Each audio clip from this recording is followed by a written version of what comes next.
Paris. City of love, romance and dreams. So they say. I used to say it too. But ever since that day, the day of the murder, I've always associated my beloved Paris with death.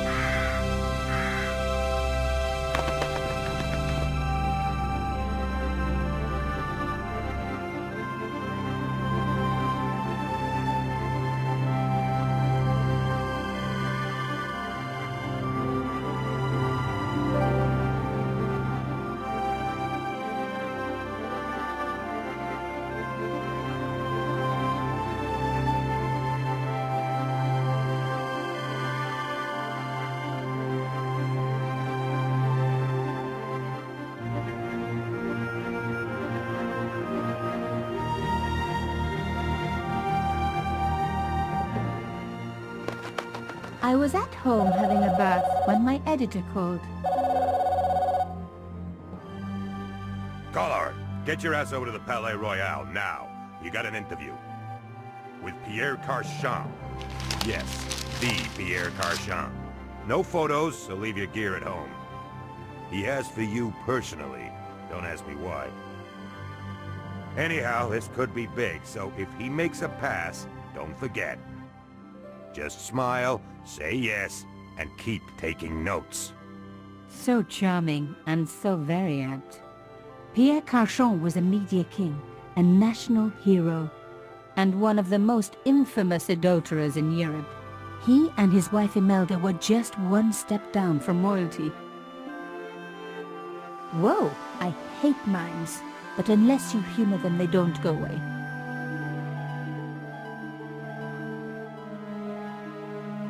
Here I was, the palace of the Media King and the Ice Queen. I pressed the doorbell and set in motion a chain of events which would change my life forever. Yes? What is it? Madame, my name is Nico Collard. I'm here to see Monsieur Carchon. Come up, we're on the first floor.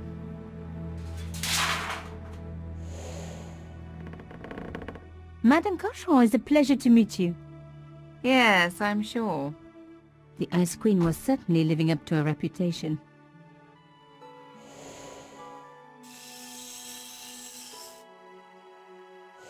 Will you be staying for the interview?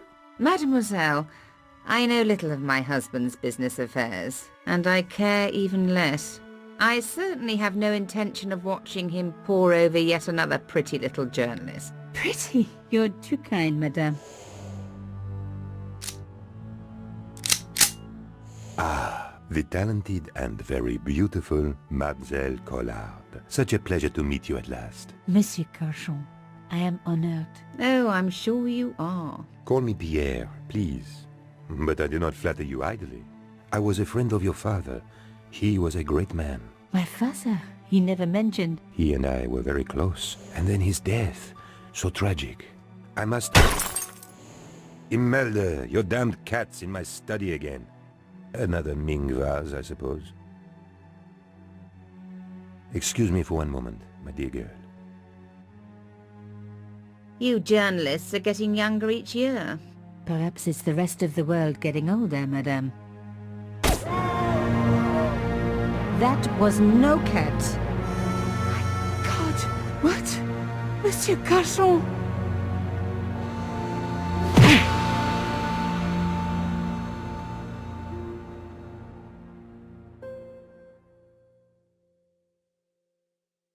He's dead.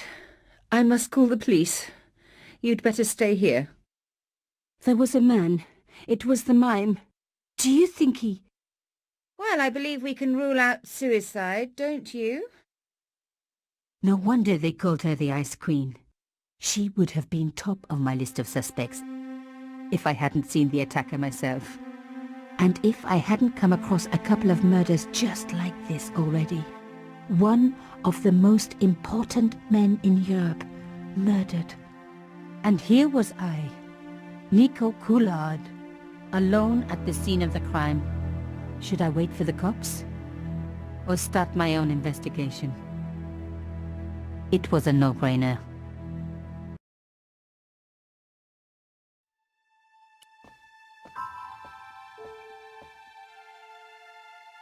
Mimes and guns don't usually go together, but I had an idea that this was no ordinary mime. I'd come across this murderer before, and written about him. The costume killer, at least that's what I'd called him. His lifeless eyes stared blankly at nothing. It was one of my hair clips. My favorite, in fact. It must have fallen when I was knocked down. I closed his eyes. It was the least I could do for the poor fellow. Some people hate searching corpses for clues. Me, I'm okay with it. Reminds me of an old boyfriend. Carchon had been shot. In his pocket, I found a ticket stamped Bateau de la Conciergerie. Taking the ticket meant I tampered with the evidence. There was no going back now.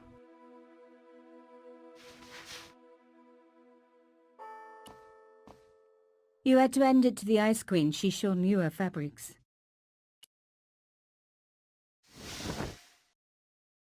A small round piece of glass had been cut out of the pane. This was a professional job.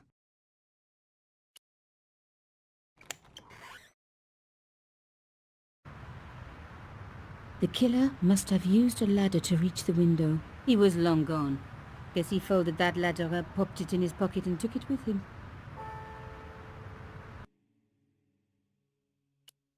A bust of Pierre Carchon, humble servant of La France.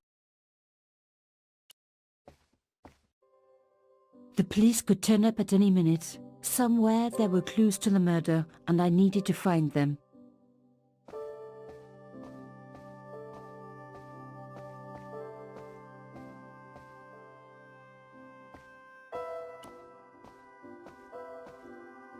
Imelda was on the phone to the police. Poor guys. I needed to hurry with my investigation before they arrived. She was deep in conversation. She totally ignored me.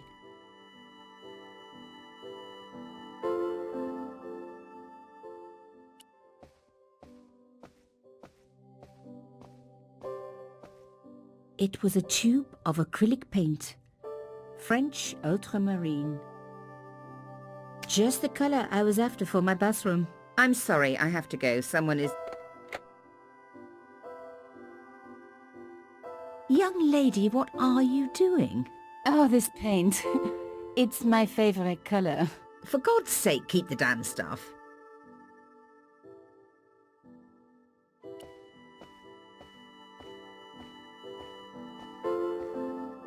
Excuse me, madame. Yes? I am so sorry for your loss, madame. No, you're not. You're a journalist. Journalists don't feel sorry. Not true. We shall see. Why did your husband send for me? What did he want to discuss? I have no idea. His business was his business. He never told you anything. No, and frankly I preferred it that way.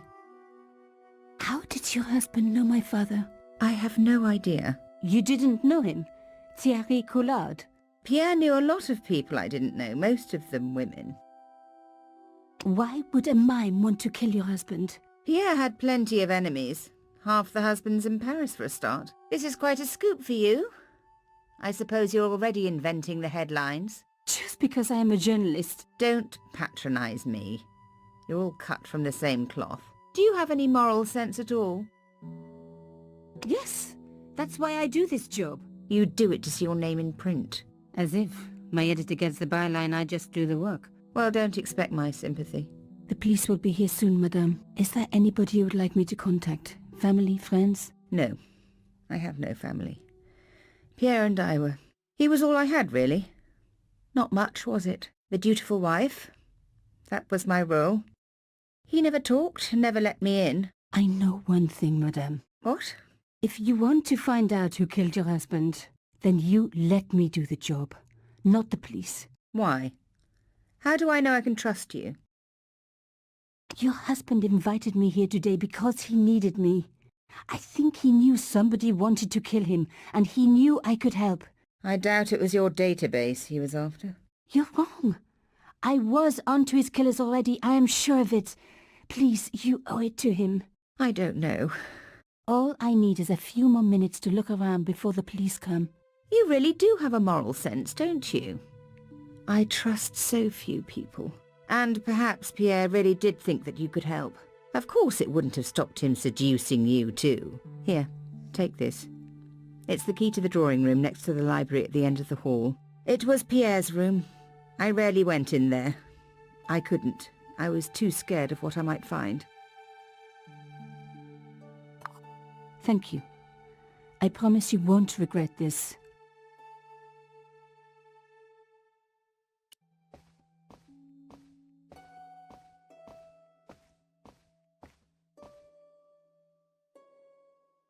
A beautiful cloth had been draped over the table. It was embroidered with an unusual cross. I reckoned that cloth might just turn out to be useful. There was a tiny hole in the tabletop. Part of the inlay had been chipped away. Even my fingernail wouldn't fit into such a small hole.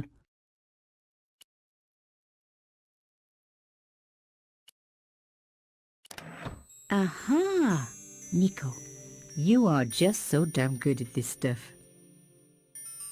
A key had been hidden in a secret compartment. A modern key. Instead of comforting Imelda, I was ransacking her flat. Why? Because there was something going on here, and I had to get answers before the cops arrived. And hey, she'd been rude to me, so she had it coming.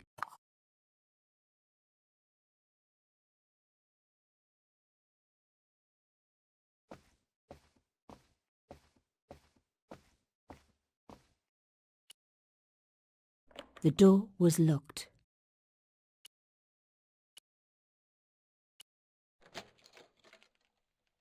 Now we were getting somewhere.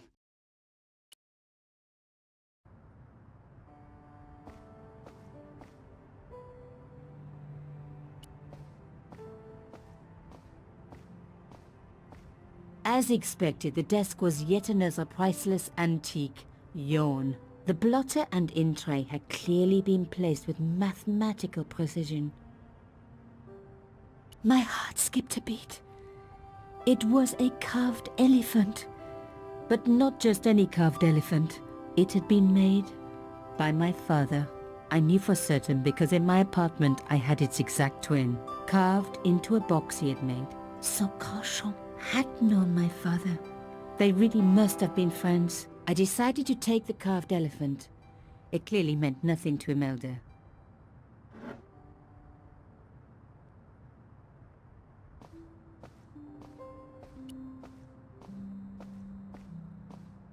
The painting showed the Carchons together, in love. As the poet said, the past is a different country. Or did I read that in a fortune cookie? The Carchons, noblesse oblige. There was the very faintest of clicks.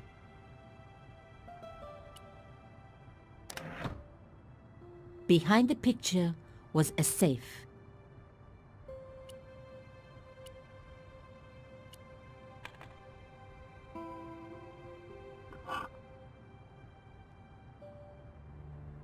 In the safe was some kind of artifact.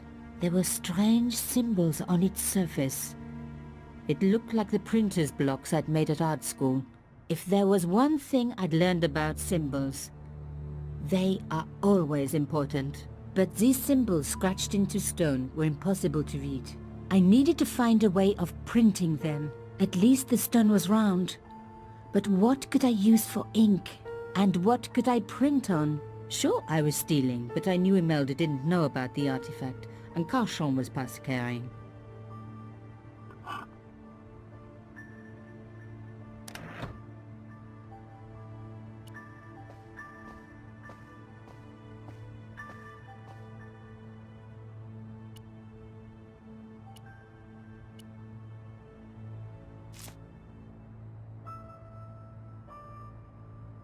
I'd spread blue paint over the bottom of the tray. It was ruined. I was a very bad girl, but also quite a clever one.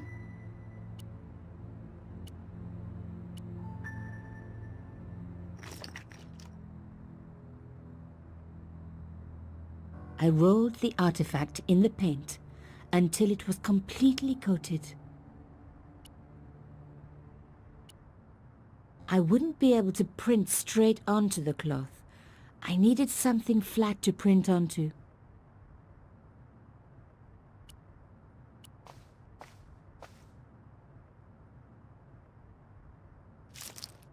Genius! The roller and the paint worked just as I planned, but what did it say?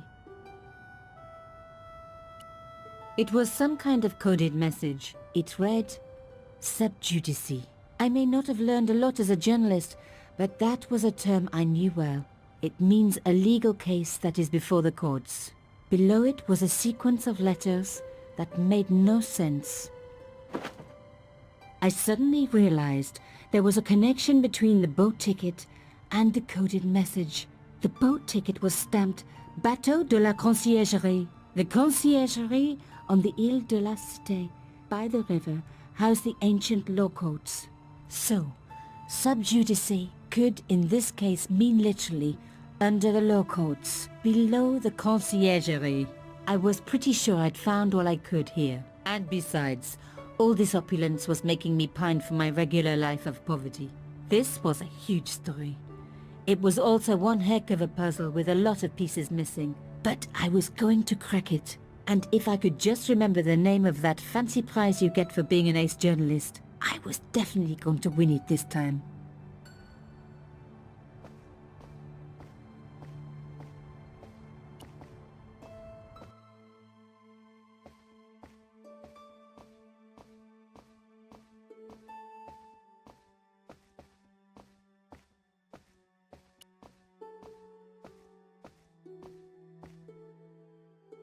Did you find anything useful? This carving, do you know anything about it? It was Pierre's. What does the statue have to do with... Please, I need to know. He was given it by a friend, something to do with Africa. He never explained any more. No, but I think it was important to him, always on display.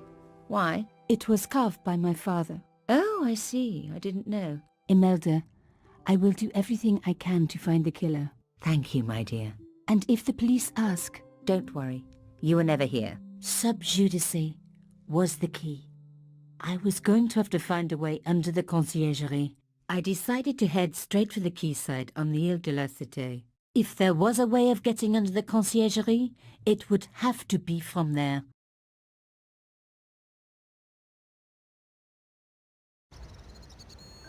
Canchon wasn't the type for messing about on the river. He was up to something down here. Something that got him killed.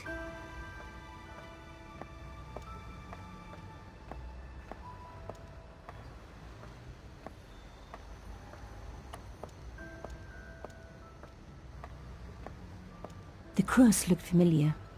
I'd seen it before. It was embroidered on the lace cloth I'd picked up at Canchon's apartment. I knew I was on the right track.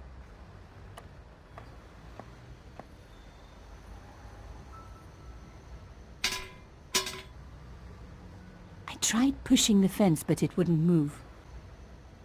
A strange pair of locks stopped the latches from releasing the gate.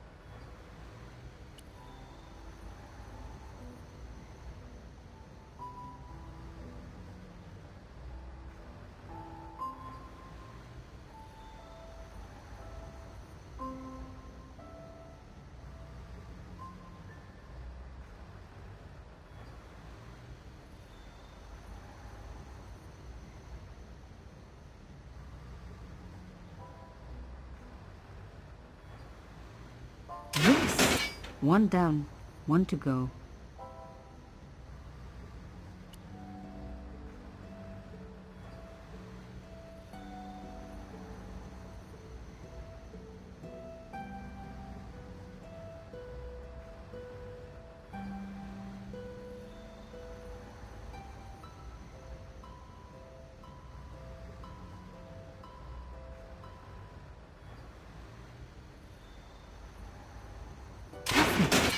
Nothing like a good convent education for honing your lockpicking skills.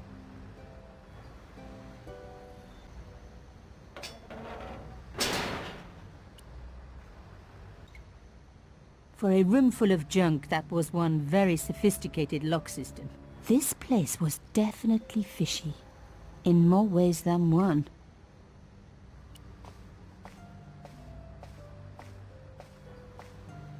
The skiff hadn't been touched for years. I've got an exercise bike just like that.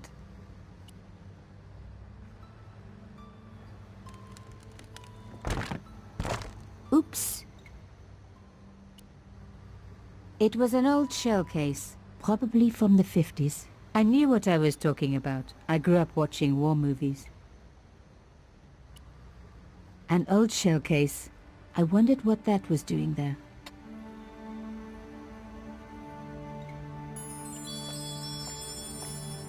No handle, nothing obvious. But there had to be a way to open it.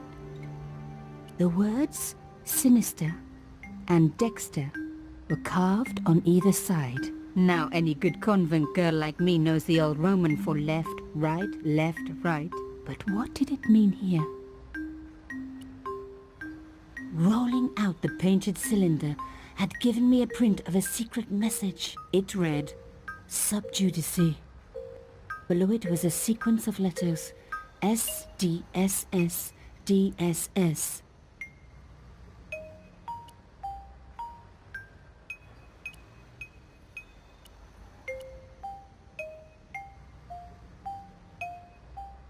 Mystery solved.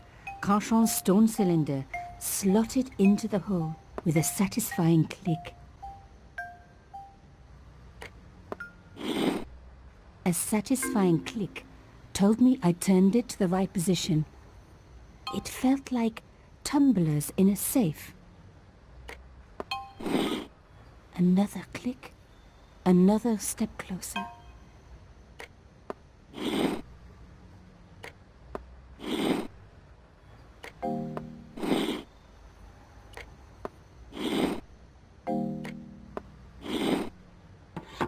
I love the sound of locks clicking open.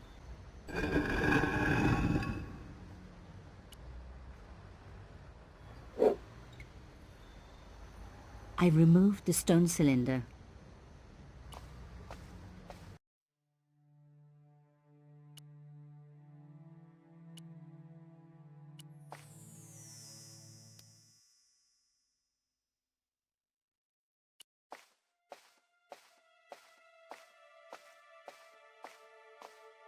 The cross looked familiar. I'd seen it before. Oh my God! With nothing to hold it up, the cross dropped back down again. If I was going to get a closer look at the panel, I'd have to find a way of keeping the cross up.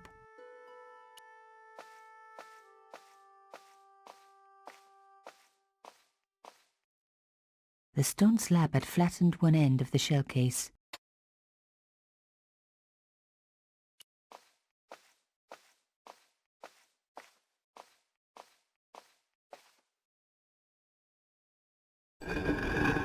Lifting the cross closed the entrance door and also opened some kind of stone panel. Ingenious.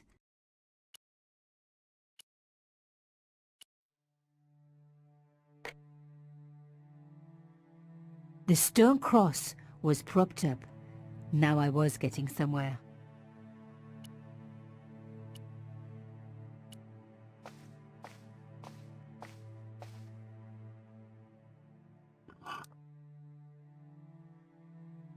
The artifact slotted into the hole perfectly.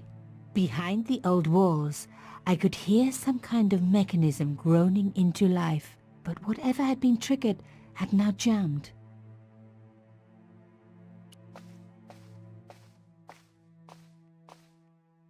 I removed the shell case. The cross didn't drop back down. Some kind of mechanism was holding it up.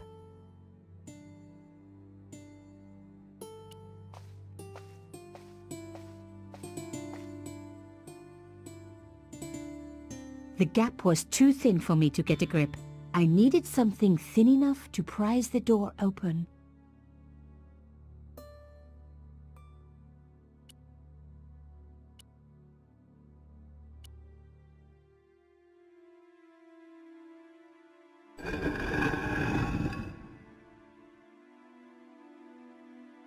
Another good use for a shell case. Another secret room. Somebody had something to hide. But was it what I was looking for?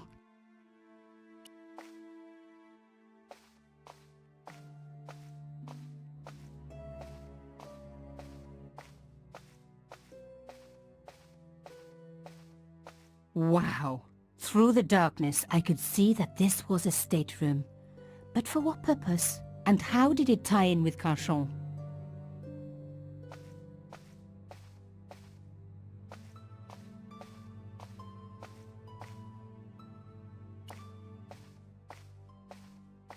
It was an old circuit breaker, like something from a Frankenstein movie. Amazing! The thing still worked. The room lit up bright as day.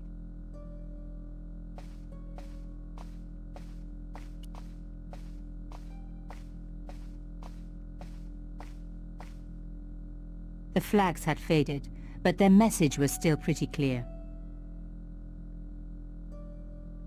Fascist regalia, a message of hate. I wasn't going to find anything in this old desk. It hadn't been used for years. Lady Justice stared out from a stone door, which was locked and reinforced with steel bands. A slot next to the safe door. All I had to do was find something to fit into it. It was like being back in kindergarten. All I needed now was a shape that would fit the slot.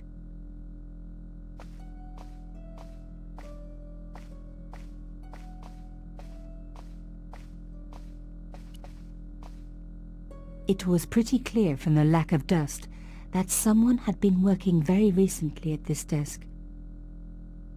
The dregs at the bottom of the mug hadn't dried out or gone moldy. It wasn't more than a day old. This was the article I'd written about the costume killer. My suspicions were right. Carchon had cut it out. 2 businessmen had been killed. One in Italy, one in Japan. In each case the killer had worn a costume. A penguin and then a snowman. But that wasn't the only link between the 2 murders. Both the victims had been big media do-gooders, and I proved they were just the opposite. So, how did they fit in with Carchon? Oh my God! The sheet was a printout with my personal information. Everything from my favorite food to my waist size. They were right about chocolate, but come on guys, I'm a size 10. There was even a picture of me, taken with a telephoto lens. Carchon wouldn't have taken these pictures himself. This was big and organized. I was part of it, and people were getting murdered.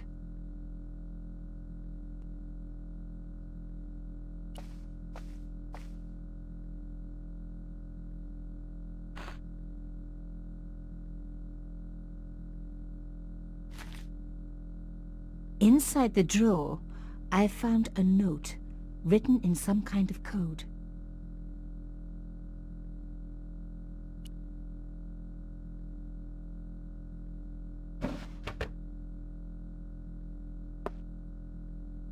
Damn! Don't you just hate it when that happens?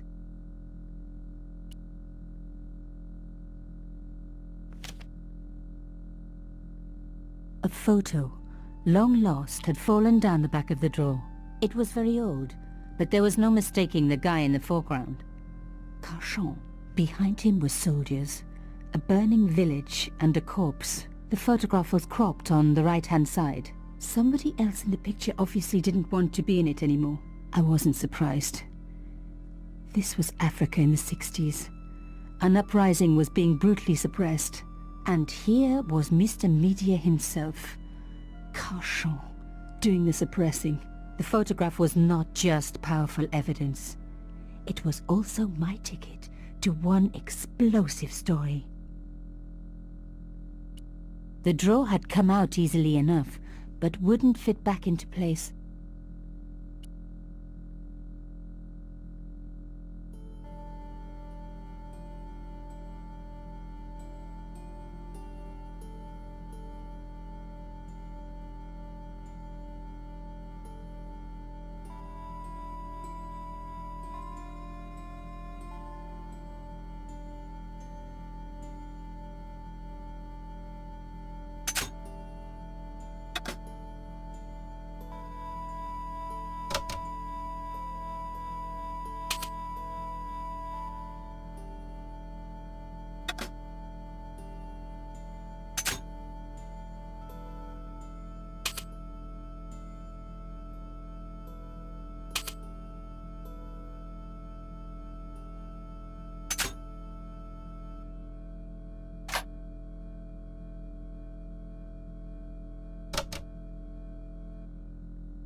I had decrypted the note. It read, Pierre, full report to follow.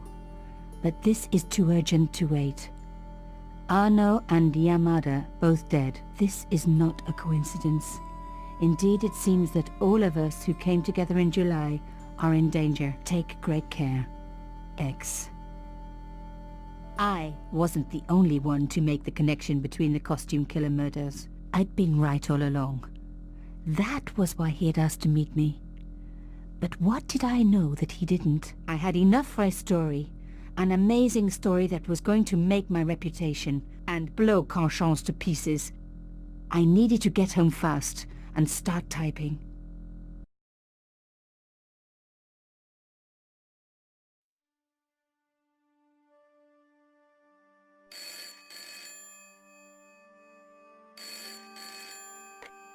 Bonsoir, Collard. Nico, it's Ronnie. Hey, Ronnie, you cracked open the champagne yet? Are you crazy? What's wrong?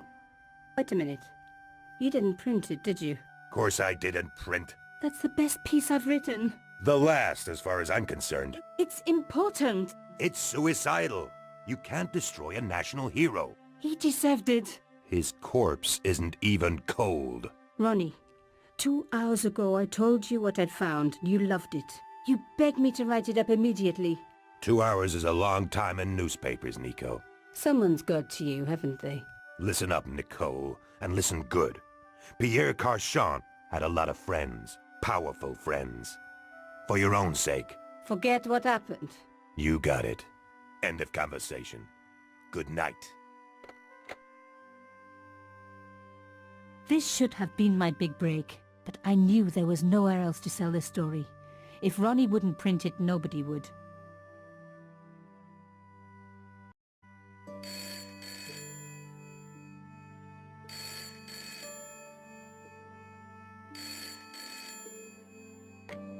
Bonsoir, Collard.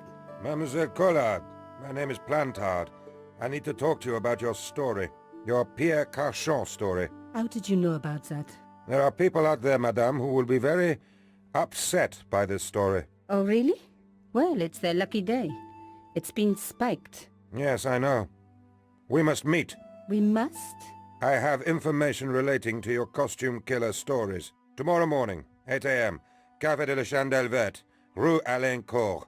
I shall be wearing a grey overcoat. You must talk to no one about this. You can't tell me what to... Tomorrow at 8. I'll be waiting.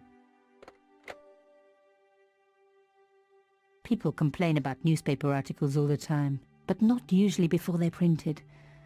I was beginning to feel scared. This guy, Plantard. Could I trust him? Should I meet him or forget the whole business? I didn't have an answer.